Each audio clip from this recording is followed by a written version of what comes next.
দেখুন, 100 ভাগ নামাজে মনোযোগ রাখবো, এক চুল এদিক সেদিক হবে না, এটা সম্ভব না। তাহলে আমি কি করব? আমি আমার সর্বোচ্চ চেষ্টা করব ভালো, বাস এটুকু আমার দায়িত্ব।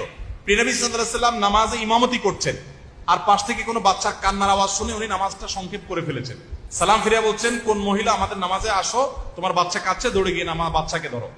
এ হলো ইসলাম, বাস্তববাদী। এখানে জীবনমুখী সবকিছু, এখানে মানে এমন কিছু নেই যেগুলো অস্বাভাবিকত্ব। এই জন্য আমাদের ইসলামে কোনো বৈরাগ্যতা নাই। কেউ যদি বলে না সব ছেড়ে আমি শুধু আল্লাহ বিল্লাহ করি, ইসলাম বলে এর পিটাও, এটা ইসলাম না।